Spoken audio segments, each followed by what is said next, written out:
Today's topic is about binding change mechanism of complex 5 in electron transport chain. That particular binding change over this complex 5 that is helping to ATP generation, how it is occurring, that we will look. So binding change mechanism of this complex 5 that is compared with the water. In this water driven hammer, as water is flow, this water will helping to turn this wheel, so that is compared with the FO portion of the complex 5, while the hammer attached over this wheel that is considered F1 portion of the complex 5. So F1 is considered hammer. So as this water is passing, wheel will turn, and that is helping to mechanical work of this hammer, and that is helping to ATP generation in this complex 5. So the ATP synthase is a molecular machine. So that ATP synthase is considered a small motor that is attached in the inner membrane of mitochondria. So that is comparable to this water driven hammer. So FO portion of this complex 5 that is considered wheel, flow of proton is the waterfall. So here water is driving the energy to drive this wheel, but in this complex 5 proton is helping to drive this FO portion of the complex 5.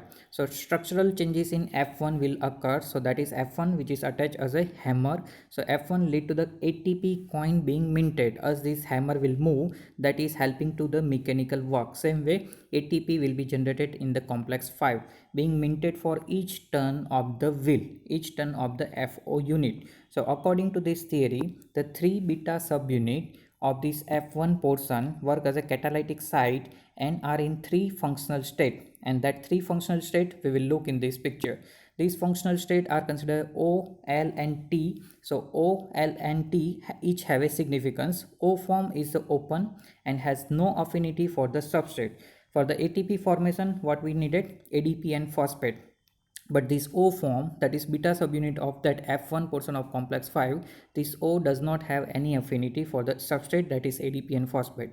But L form binds substrate with sluggish affinity. Further, T form binds substrate tightly and catalyzes the ATP synthesis. But how these conformational changes of these beta subunit, that O to L and L to T will occur? As the proton will pass, the conformational change will occur over this beta subunit. But for these conformational changes, ATP synthesized at F1 results from repetitive conformational changes as gamma subunit of F1 rotate. So gamma subunit that is attached with this beta, but gamma subunit of F1 that is attached with the FO portion of the complex 5. So that is helping to rotate. So gamma subunit is helping to rotate. Again in detail, in this picture it is clear. So as proton is driven to this FO portion, gamma subunit which is attached over this F1, over F1 beta subunit that is work as a catalytic site. So in detail, as proton translocate to the matrix, the free energy is released, and this is harnessed to interconvert these 3 state, that is O, L and T. The bond is synthesized in the T state and ATP is released in the open state or OFF state. So the sequence of this event is as follow. First, ADP and phosphate bind to the L or loosely binding site. Further, L form is converted to the T is the energy driven conformational changes that catalyze the formation of the ATP molecule. Now this T state reverts to the again O state when ATP is released. So as proton will move, this O and L and T form will be generated. In the T, final ATP is generated, and once that ATP is released from the T form, this T state is revert to the O state.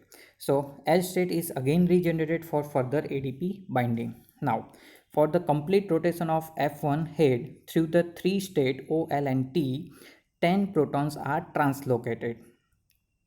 So protons entering the system causing conformational change in the F1 particle. Initially, the ADP and phosphate are loosely bound to the catalytic site of F1.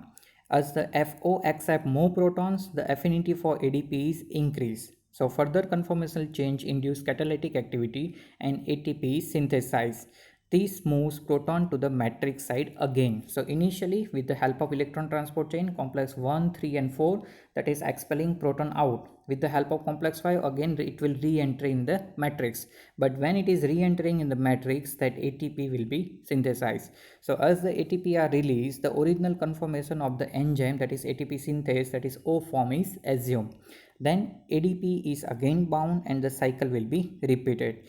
The energy surplus produced by the proton gradient is stored as a chemical energy in ATP. So all of you know that our cells are considered chemotroph, which are harvesting energy with the help of in the chemical form by burning a fuel molecule. So that burning fuel molecule, that is acetyl CoA or particular carbohydrate, lipid and protein. So that NADH FADH2 will be generated, that is through the electron transport chain, generate this proton gradient in this intermembrane space, and this through intermembrane space energy will be come back, this proton will come back into the matrix with the help of ATP synthase, and whatever the energy is released to this proton gradient, that is stored as a chemical energy in the form of ATP. So energy requiring step is not at the synthesis of ATP, but energy is required for the conformational change making over this beta catalytic subunit of the F1 portion. So that is all about the how binding change mechanism is working.